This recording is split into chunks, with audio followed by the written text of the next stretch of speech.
The difference between, musical artists and actors in terms of AI and their relationship with their studios or their labels is that studios are basically saying to actors, you're just sort of work for hire. We can use your voice any way we want. That's very different from what's going on in the music industry, where basically the labels are saying, we do want you to be able to make money from these AI products, but we are going to protect you, and we're on your side.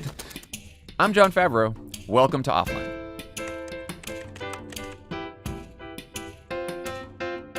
I am pretty skeptical of AI's potential in creative fields. The major AI models are nearing a technical ceiling, while their output remains stuck in the uncanny valley. This technology was supposed to bring us AI-generated novels and feature films, and instead it's drowning us in deep fakes, weird spam images, and sloppy forgeries. Music might be an exception, though. I'm not saying that ChatGPT is going to top the Billboard 200 anytime soon, but something is happening. In other fields like entertainment and journalism, people are rebelling against technology that they perceive as a threat to not only their jobs, but to everything they value about their craft. And that is not quite what you are seeing in music. Yes, there is skepticism, there is concern, but the big labels are cautiously embracing AI. So are a number of artists, and the results are not all bad. Here to talk to me about why this is happening and what it means for the future of music is journalist and author John Seabrook. John has long covered the music business and many other topics for The New Yorker, and most recently he reported deeply on that industry's experimentation with AI. John Seabrook, welcome to Offline. Thanks, great to be here. So before we get to AI, I want to talk about Napster, the file-sharing service that launched in 1999 and almost killed the music business, because I think this is really important for understanding why 25 years later, the industry is responding as it is to AI. So can you talk about how people in the industry today think about that Napster episode when they look back on it and what lessons they took from that? Yeah, a lot of people sort of talk about what's happening today as like a Napster moment for the industry, but it really isn't a Napster moment because there's so many differences. So let's just go back to the actual Napster moment, which was the RIAA sued people who were using Napster, users, ordinary people, and that lawsuit is the thing that people are kind of comparing the RIAA lawsuit to today, because yes, RIAA is suing Suno and Udio, but in the former case, it was a very unpopular lawsuit that the labels were behind it, but they were sort of very quietly behind it. Artists that actually did support it, like Metallica, got crucified by their fans. So, and for the fan, Napster actually did represent something of value, even if it was illegal. And that was that they were getting music that they had to pay $20 for a CD for one song that they wanted to listen to. They were able to get that song for free. So there was a real, economic advantage to it, even if it was illegal. If you look at AI and today and what Suno and Udio are offering the user, it's not like, free music or you can get free music now from YouTube, if you don't mind the ads. So it's not as clear a sort of value proposition. And the other big difference is, almost everyone is united behind this lawsuit. The labels, all three labels are behind it. A lot of the artist representatives and the artist rights groups are behind it. Basically, instead of this kind of oppositional relationship, and back in Napster days, the labels had very different ideas about how to deal with it, and a lot of them sort of set out on their own to try to do it without working with the other label groups.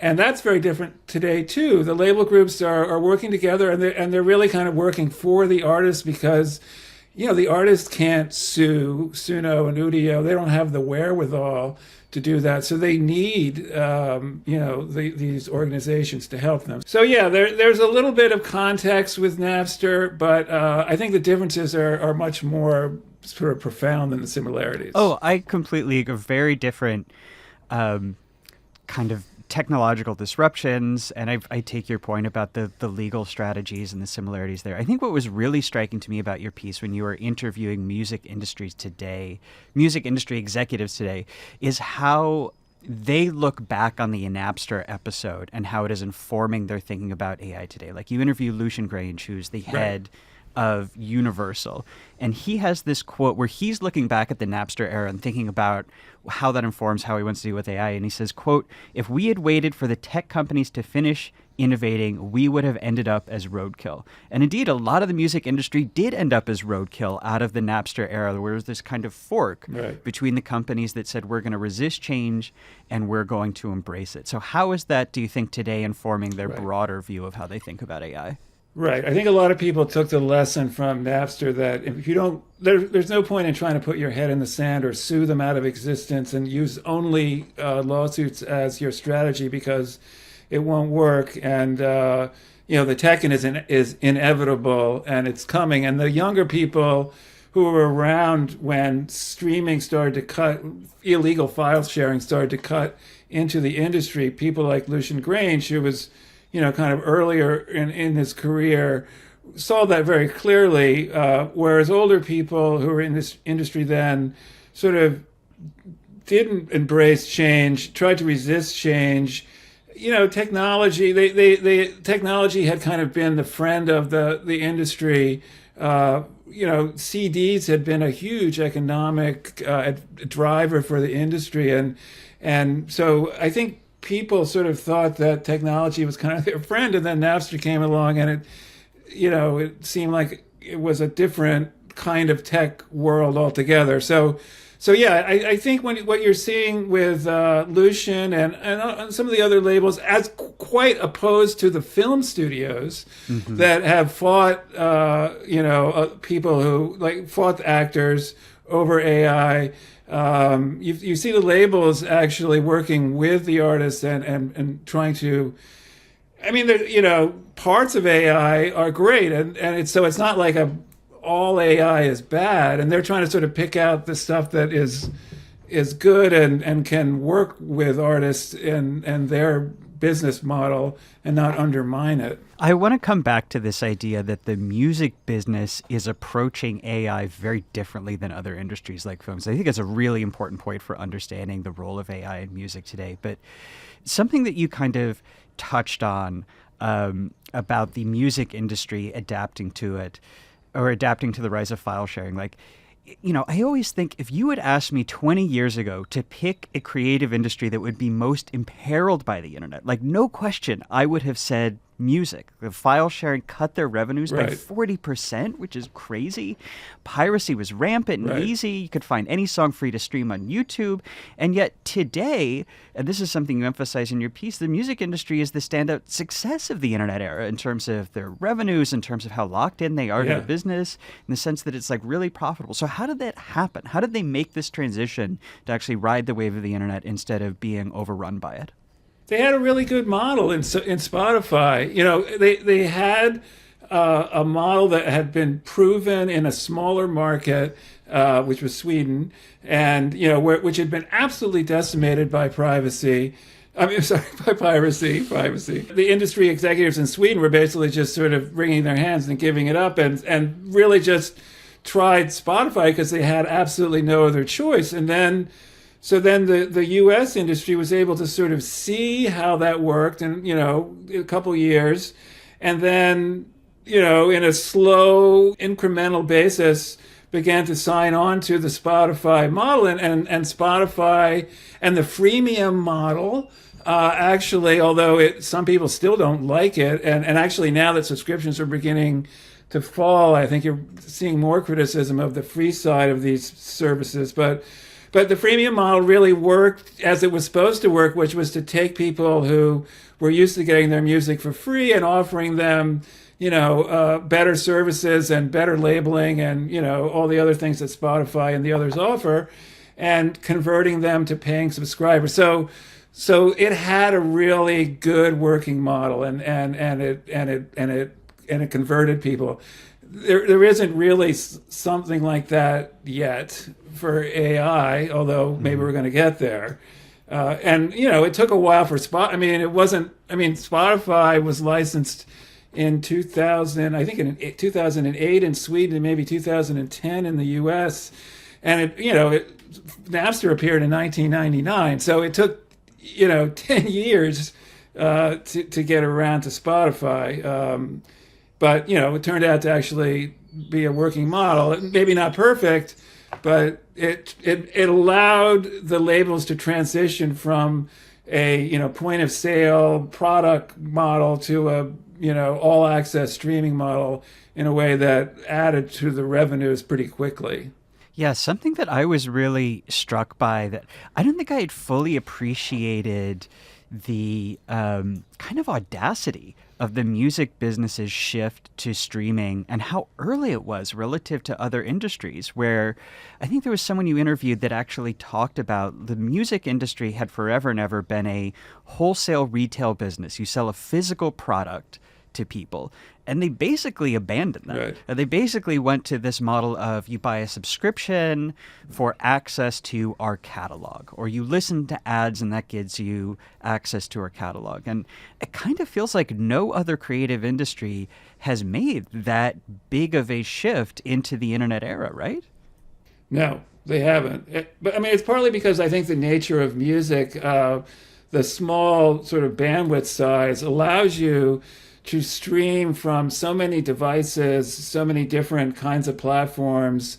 And then social media kind of came along at a similar time and really helped drive streaming into, in online, YouTube and other online services. But if it had been video or film, I think it would have been technically much harder to make it work because the packet sizes are just so much larger.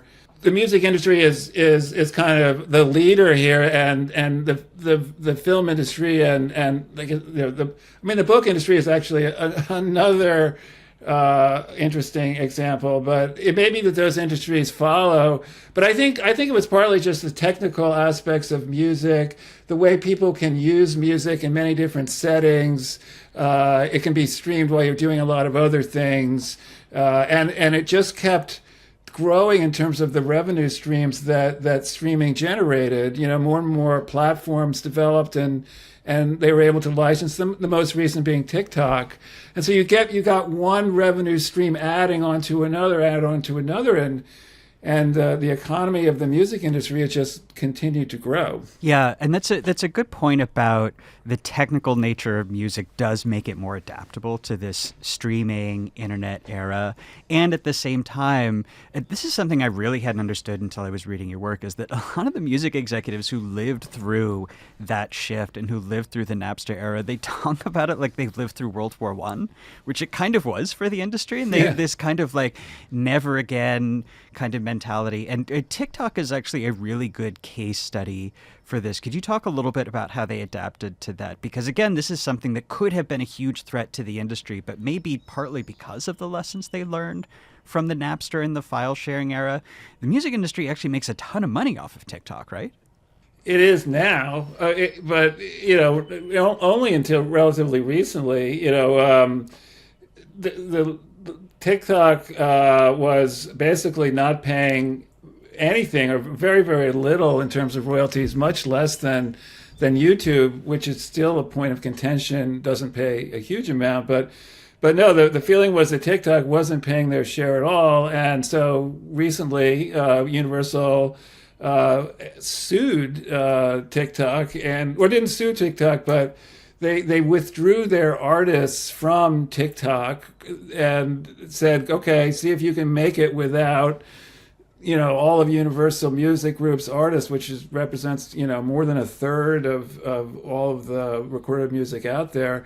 And no one really liked that. TikTok certainly didn't like it, but a lot of the artists didn't like it because they used TikTok to promote their music. And so when Taylor Swift basically kind of broke the Universal ban on TikTok and started promoting her most recent album on TikTok, then Universal realized that the game was up, and they did come up with a licensing agreement with TikTok, which was a lot better than what they had before, and as I've told, better than the licensing agreement they have with Google and YouTube. It's also important, to mention that Google is an interesting player in all this, because Google's been like a good guy kind of in this. Like YouTube, a lot of my piece was about the product that YouTube and Universal came up with to allow YouTube users to use voice clones of Universal artists. And now there's a new product Universal has for that. But, Google has been, sort of an exception to the way the tech industry has typically sort of dealt with the music industry, which is like, as you were saying earlier, this is an industry that needs to be disrupted, because it does seem like kind of this kind of cottage artisanal industry. You've still got these guys that are like making choices on who's going to be a star that doesn't really have a lot of data or science behind it. And so if you're a tech person, you just say, come on, this is the 21st century. And yet it's not as easy as all that, apparently, to make music. And anyway, so that's another piece in this whole thing. I think Google has been a kind of intermediary between the content industry and some of the other tech companies. Well, Google is a really interesting case study. Google, of course, owns YouTube because initially, YouTube was like the next major threat to the music industry, right? Because you would see all of these music videos and songs that pop up on YouTube. It was free to stream.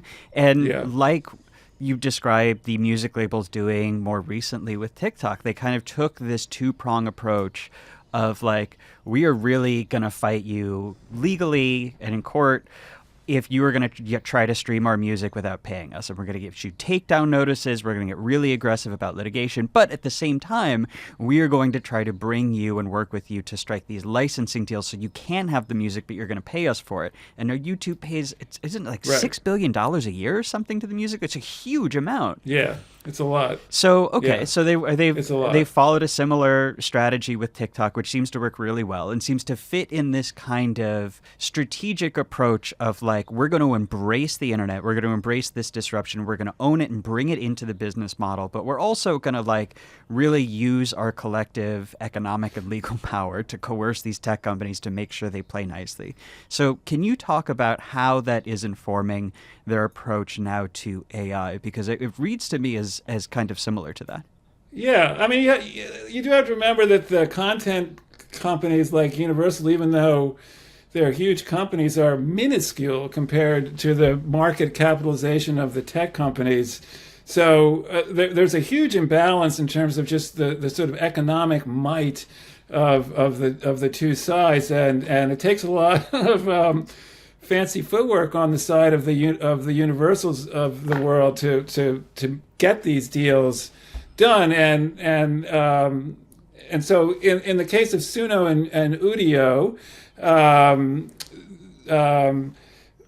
the three major label groups are all suing together through the RIAA, the Recording Industry of America's kind of lobby group, that is suing not for copyright infringement per se, not on the outputs of what Suno and Udio are making, although you could sue on that basis, but on the input. They're saying that copyrighted materials were used in training these models, and they're asking $150,000 for each case, which would, if you added it up together, would be like an astronomically large number. So they're going after both the companies themselves and some of the investors in the companies, or at least they're opening to the possibility of going after investors.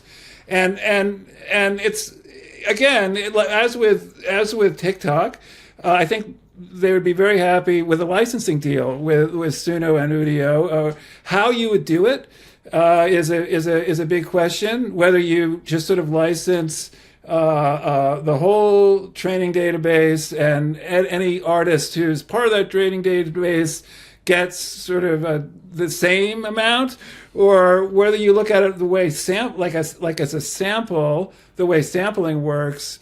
And sampling is actually also an interesting parallel here, because sampling started out with people just taking stuff and putting it into records, and then there were lawsuits, and then there was a model worked out for equitable payment, and now you pay for samples, but you pay on the output side. Like if you use however much of the sample you use, you're going to pay more or less depending. And so if you try to take that and make it part of this Udio Suno output, you need an AI to figure out like what part of Prince is in there and what part of the Beatles is in there. It's kind of mind-boggling to think about how you would figure out the rights to that. But anyway, so that's the basic approach. It's either going to be licensing, or there's going to be a settlement. Suno and Udio would settle, or they would go to trial. And so if they go to trial, that would be Suno and Udio claiming fair use, which we could talk about as well. But that's basically their defense, that they have a right to these songs to train their models with under the doctrine of fair use. Right. I want to come back to this lawsuit because I think it says something interesting about how the industry is approaching the kind of low end of AI. But I want to talk a little bit about the higher end, the stuff that sounds a little bit more polished. And a big moment for this and for the industry seems to be the deepfake song that got published in April of last year with an AI that was mimicking Drake and The Weeknd. And honestly, it sounds kind of passable. I think we have a clip of a few seconds of that we can play. Right. All I know is you could have had the world. Yeah, you were my I came in with my ex like Selena, the flex. Okay, it's not bad. So can you talk about what the reaction was to this in the industry and including among investors, which seems to have been a big part of this? Yeah, so voice cloning is one aspect of AI, and it's one of the more interesting and potentially commercially,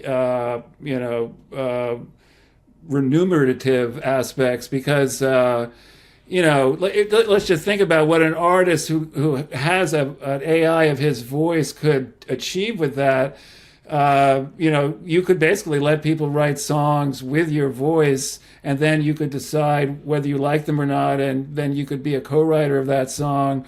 Or if you have a hit in English and you want to have a hit in Swahili, you don't have to find a Swahili singer to sing the song. Your own voice can be used to sing in Swahili, and that's another, potentially large economic driver for this. So, and also there's a different set of rights involving the voice. It's not actually copyright. It's what's called right of publicity. They're less defined as copyright, and they're not federal laws, they're state laws.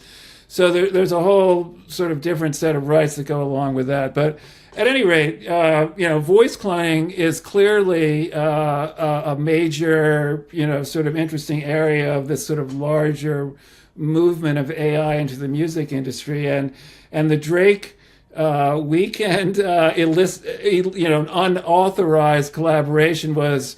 It came out one week in April, and it sort of just woke everybody up over literally overnight. It seemed like to what could happen if the industry doesn't get involved, and it immediately sort of drove a number of projects to get involved because in the music industry, it's such, an artist's voice is such an intimate part of their artistic soul.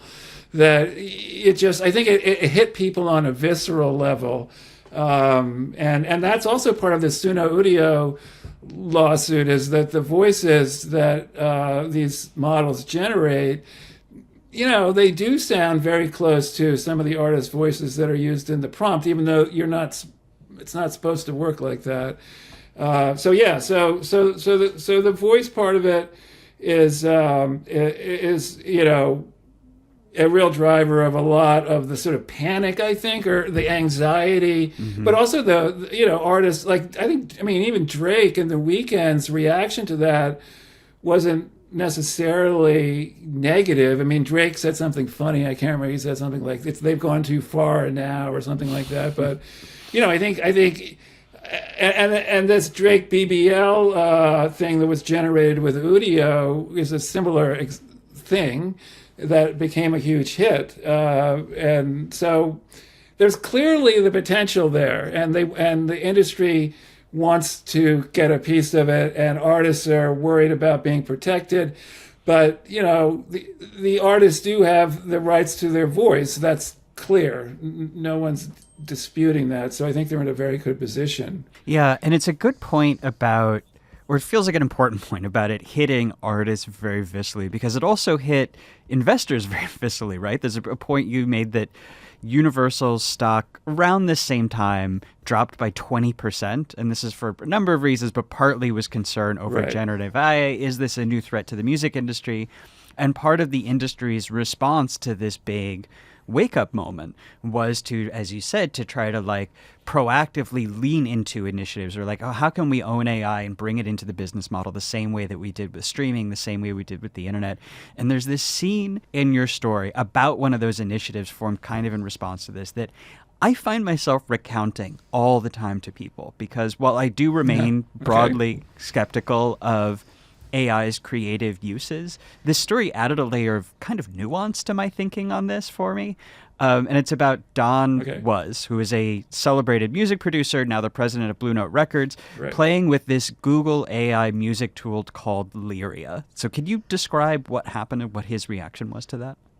Yeah, so, all of the big AI, the big tech companies have their own models, right? Lyria is, Google's, music model, which is, essentially it's like their AI that's sort of trained on music rather than trained on images. It's, the core tech with a music training on top of it. So Google started this artist incubator program to allow music professionals to play around with Lyria, which is a generative AI product that you can create songs and lyrics and artist voices, and so it did that, and Don was one of the people in that incubator, and Don, who is, as you said, a great musician, great producer, to produce a lot of Dylan stuff in 20 years ago, and is the head of Blue Note, the label, the classical, the jazz, label at Universal. So has a foot in the creative world and a foot in the business world. He played around with it, and he told me, it was like. He said his phrase was, it was like collaborating with himself on his best day. That essentially it was like a co-writer. A lot of music is written in groups of two or more. Something about co-writing seems to be particularly useful when you're creating music. And but you don't necessarily have your co-writer. So this was a co-writer that could be trained either in your own, on your own work, so it's sort of you're collaborating with, or Don also speculated it could be trained on a famous artist's work, like let's say Bob Dylan, so that you could pay to co-write with Bob Dylan, and Bob would get paid, for that, and I don't know if that's really going to fly, because there's going to be a lot of rights issues involved in that too, but at any rate, the idea of a collaborative thing that gets better as you work with it, that has access to your entire oeuvre and whatever other oeuvre you feel like dipping into. So the ultimate sort of synthesizer, workstation, digital works. A lot of people see tech, the AI as a continuum.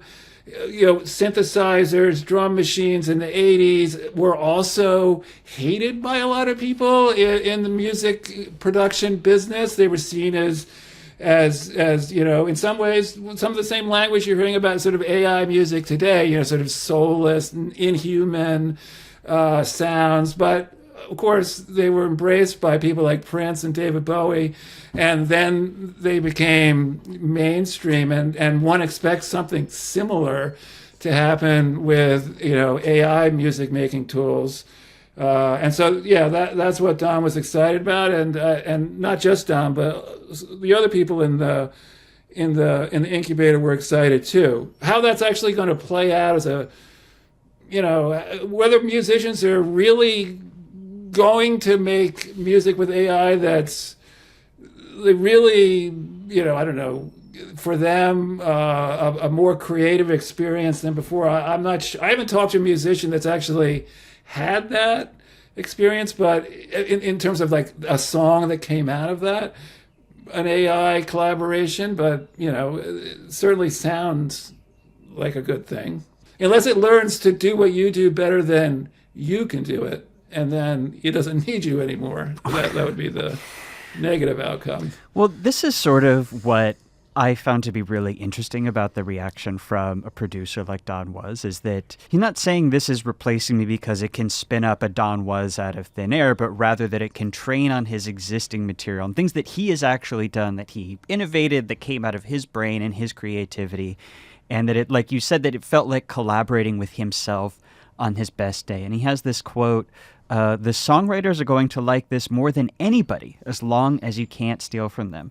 And I want to ask if you get a sense for, is that a common view among artists, do you think? Is there a sense that this could be an exciting new tool kind of on my workstation? Or do you get the sense that people are more like, this could be used to replace me? A lot of that is age specific. I think Grimes, a younger artist, obviously has really embraced AI, has basically put her voice and her song stems out there and invited collaboration with people, and it's a different relationship with your fans. I think it's and you see a little bit of this on TikTok too, how sort of allowing fans to remix your songs, to slow them down or speed them up, or kind of mess with them, and being cool with that, and inviting that. That's maybe a younger or it's a certain kind of creative person's attitude. But there's our other creative person's attitude that doesn't want to collaborate with the fans, wants to really make their work perfect and finish it and then put it out there. And I think like a Florence Welch or someone like that, those kind of artists maybe aren't going to be as quick to embrace AI. Whether I think the difference between musical artists and actors in terms of AI and their relationship with their studios or their labels is that actors like studios are basically saying to actors, you're just sort of work for hire. We can use your voice any way we want, and you don't have the right to say you have control over your voice. That's very different from what's going on in the music industry, where basically the labels are saying, we do want you to be able to make money from these AI products, but we are going to protect you, and we're on your side. That's it's really different from the film industry, and it's actually kind of unusual in the context of the music industry, where labels have traditionally been the bad guys, right? They're the man, and they have a long record of fucking people, going back to black musicians who were completely ripped off.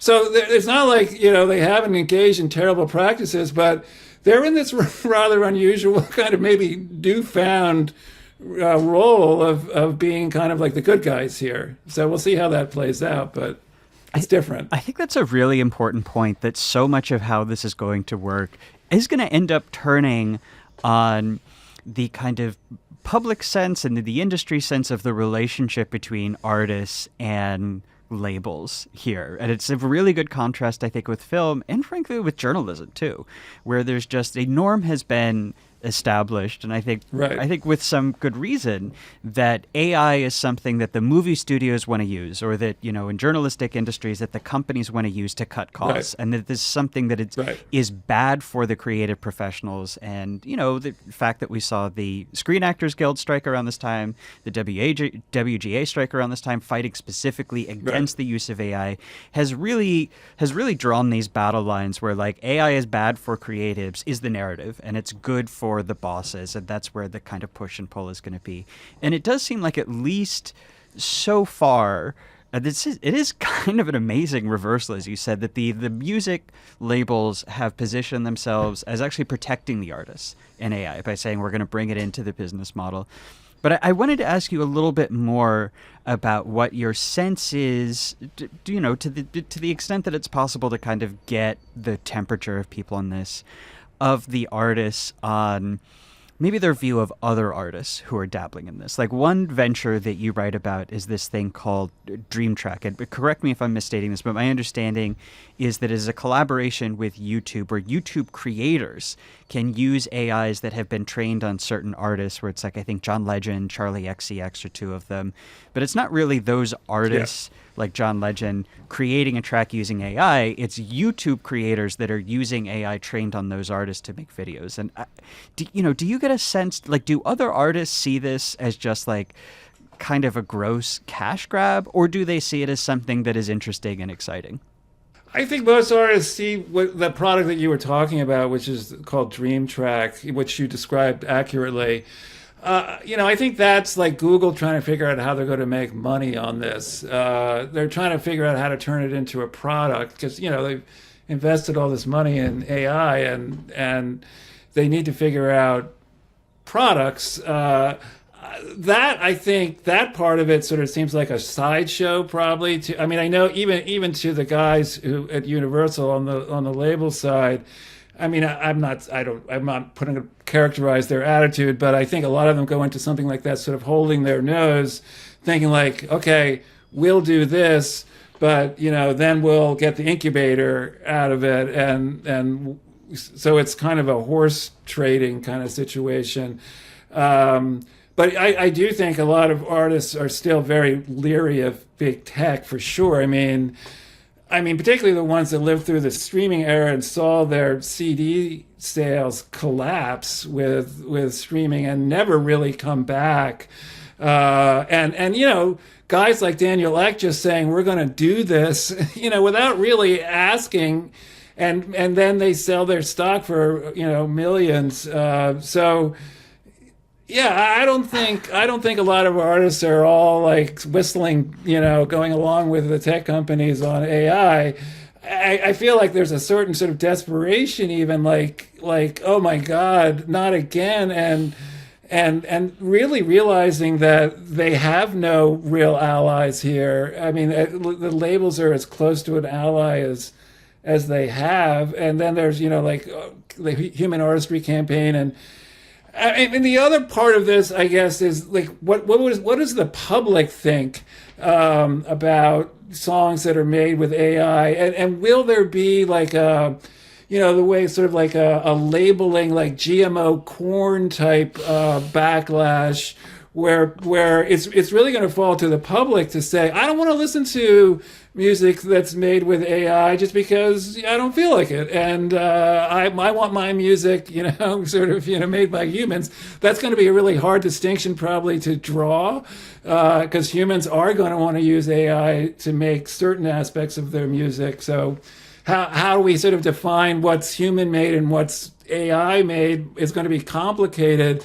But I do think labeling is a possible way forward, and I think the public is open to, wanting to know whether their music is made with an AI or not, and ethically trained AI, versus unethically trained AI is going to be a growing distinction too. Well, there's another episode you recount that I think is so fascinating. that speaks to this exact point you're making about how is AI going to be pulled into music? What does that actually look like? How is that going to work? Where you talk about Neil Mohan, who's, of course, the CEO of YouTube, playing a demo of, I believe it's also this Lyria tool, an AI demo of Carly Rae Jepsen's Call Me Maybe in the style of John Coltrane. He's playing this for Universal top executives. And some of the executives are nonplussed because they're saying, artists are going to fucking hate this, but Lucian Grange is the CEO we mentioned, compared it to, and you kind of hinted at this, the rise of synthesizers and drum machines in the 1980s, which were things that, like you said, were initially viewed as potentially a threat to musicians because, is it going to replace a drummer with a gadget? But now they are viewed as, they're celebrated as a really important part of music, because otherwise, without those tools, you wouldn't have Daft Punk, you wouldn't have Superstitious. Artists ended up using those tools not to cut labor costs by firing the drummer, but by leaning into the ways that those tools sounded unnatural and by expanding what they could do creatively with that. And that made me wonder if there is something maybe different about music than other creative pursuits, other creative industries that makes it more adaptable to technological disruptions to the creative process. Well, I mean, one thing I just keep coming back to is the fact that the revenues, like music from 50 years ago, can be repackaged and resold and listened to by completely new audiences that may not even know that it's old music. The role that catalog plays in the whole economy of music, if you compare that to the role of catalog in film or the role of catalog in books, it's just a much more essential part of the ongoing economy, and the mix between old and new. You mentioned the sort of Carly Rae Jepsen in the style of Coltrane. I mean, this is another thing that AI promises. Maybe people don't want it, but you can have collaborations between living artists and dead artists, between dead artists. You can have work of dead artists that was never recorded that can be recorded and sung in their voice. And this also goes beyond music. I see that NBC is going to use Al Michaels' cloned AI voice to commentate on Olympics events at the Olympics that he's not even there to comment on. So it's kind of happening. But a lot of this stuff people are just not going to want, so it's going to, do people want dead artists? Do they want to hear John Coltrane collaborating with Carly Rae Jepsen? Is that going to seem ghoulish and weird? I don't think we know. It's going to take a lot of stuff, sort of throwing stuff out there. But at any rate, to go back to your original point, I do think that the music industries, the fact that old music sort of sounds a lot better than new music because it was recorded with a different process and a much more with real professional studios and musicians and now you get Dolby Atmos sound and new ways to listen to it, and AI's allowing you to do things like that Beatles, the new Beatles song where they actually took the stems and remixed them and used AI, and the whole Peter Jackson Beatles documentary. I mean, those are situations where AI is being used to clean up old recordings or bring out, when I was doing my Universal piece, I listened to an Eleanor Rigby remix using the latest AI, and I heard stuff in Eleanor Rigby I never heard before. It was fantastic. So that exists for music in a way that I'm not sure if it exists in other industries. I mean, I also wonder if it's really fascinating about Eleanor Rigby. I wonder if there's also something about there's a synthesizer in there that you don't really hear. In Eleanor Rigby? I'm telling you. You listen to, yes, there's a synthesizer in there. Wow, I had no idea. Anyway, Oh yeah. let's talk about the lower end of the spectrum of AI. Like in any field, there is a lot of AI slop, a lot of AI garbage out there. Like, Spotify and YouTube Right. are getting flooded with more and more AI music. A lot of it is basically white noise for listening while you sleep or you exercise. But some of it is pushing into the Yeah. cheap knockoff territory. And these are the lawsuits that you mentioned earlier against these two AI startups. And we have a clip that we can play of Mariah Carey AI knockoff from one of these. And this clip, I should say, was actually generated by the lawyers for the music labels who attached Right. this as evidence of their lawsuit against the companies whose models produced the song. They say we're illegally trying to copyright music. Let's play a little bit of this. I don't want a lot for Christmas. There is just one thing I need. I don't care about the presents underneath the Christmas tree. Okay, wow, I hated that.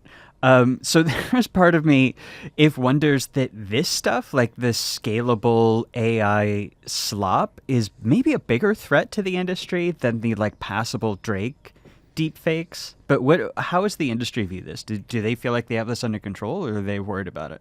No, they're worried about it. I mean, part of what that does is it dilutes the royalty pool. I mean, because of the way that the streaming economy works, artists are paid on a sort of proportional basis what the number of their streams relative to all the streams in a given month. So when you increase the streams with AI and, you have hundreds of thousands, millions of tracks flooding onto streaming services, that's decreasing the amount of money that an artist is going to get for their particular streams. And that was actually a big point of contention in the TikTok universal dispute.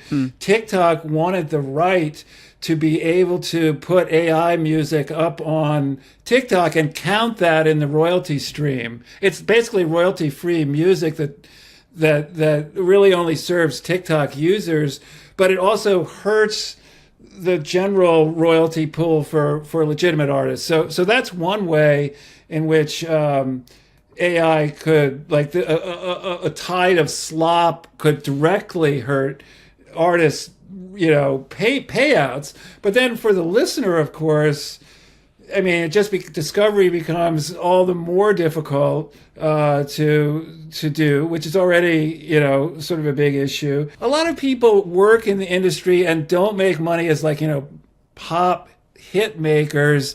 They might be making commercial music, and often in commercial music, you're asked to compose a sound-alike, sort of sounds like Mariah Carey's Christmas song, but make it different enough so that we don't get sued. And there's a lot of people that do that stuff, and now all those people will be out of work. So that's another aspect of it too.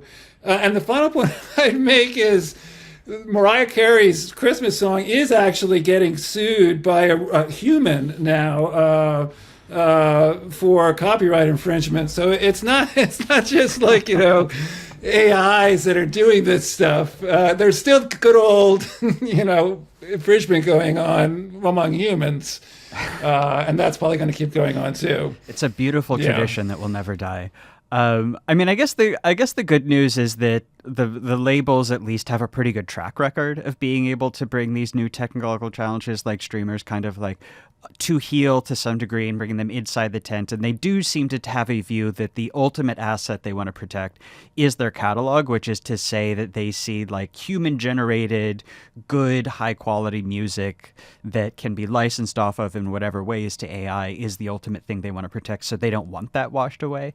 And it is so ironic that this is all happening in an era where artists had been getting more and more independent from labels because they don't need labels for distribution or marketing, in an era when they can promote themselves on TikTok, upload directly to Spotify. Now suddenly they do need the labels. And you mentioned this. They need their kind of economic and legal muscle to wrestle all of this out with the AI companies. So do you see any indication that a desire for protection from AI or protection from disruption is driving independent artists back towards major labels in any degree, or does the appeal for self-publishing and self-promotion still kind of prevail for people? That's a great question. I would say that really, if you look at the sort of trend of the labels piece of the pie versus, independent artists, the trend is away from the labels. I mean, actually the change has been extraordinary.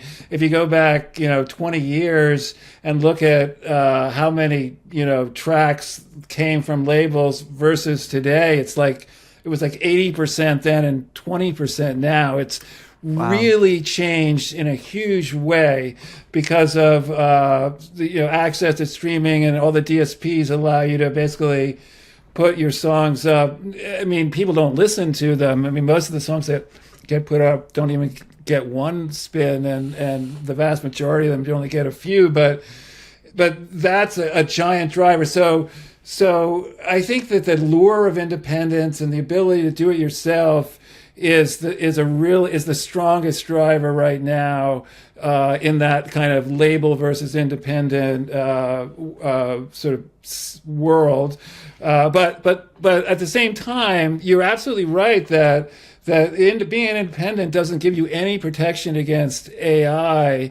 There's nobody really fight your battles for you, and also it sort of depends on what kind of artist you want to be. But I think what the labels have done is basically said, if you want to be, what we can do is make global superstars. We can create Olivia Rodrigo or Billie Eilish or Taylor Swift, and if that's who you want to be, then you really do have to sign up with us, because no one else is going to be able to provide that kind of support. And that's probably kind of true.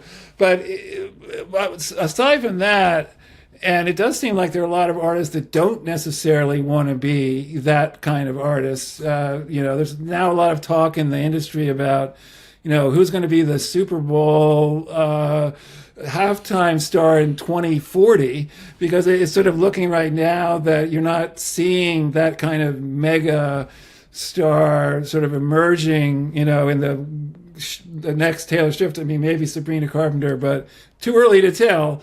But at any rate, it does seem like the landscape has shifted away, and there's all these people that are content making and are able to make a living. And the other piece of this is now there's this creator economy that you can monetize your career with advertising or with influencer deals from the beginning, and not need major label support. So there's a whole sort of now separate economic path you can follow to realize your dreams as a music person. It's a really interesting time because AI does require sort of major label help if you're going to stand up for your rights. But the allure of do-it-yourself and independent and the ability to monetize is growing, and I think more and more people are kind of taking that route. It's a fascinating era that we're in, and I find it really helpful to bring myself back to what is happening in music with AI, just as a way to remind myself that, well, I don't think that's going to be the path for a lot of other creative industries. There are ways that this can happen that is a little bit more, or that in theory, hopefully, are a little bit more positive sum for artists, for the industry, and certainly for consumers and for music fans. And as a music listener, I am 10% trepidatious, but 90% really interested to hear what's going to come. So, Jon, thank you so much for taking the time. It was great to chat. It's super interesting, really great having a conversation with you about it. Thank you for having me. I appreciate it. If you want to help Jon, and Tommy make the New York Times bestseller list, the window is closing, and today is the last day sales count towards that list. And if you're not persuaded by the fact that expert advice and tips from the smartest people in America are in the book, well, the chapters are also short, with illustrations by George W. Bush and some funny jokes that are not by George W. Bush. Sounds perfect for those of us who struggle to make it all the way through a New Yorker article. Oh, I love New Yorker articles. Well, I kind of like this book too. Please help them get on the New York Times bestseller list. If not, Jon will be sad. And do you know who will have to pick up the pieces? No, not Jon's wife, Emily. It's me. Are you comfortable putting that on my shoulders? Head to crooked.com/books to grab your copy now or wherever books are sold. Do it for me or for democracy, whichever is more important to you.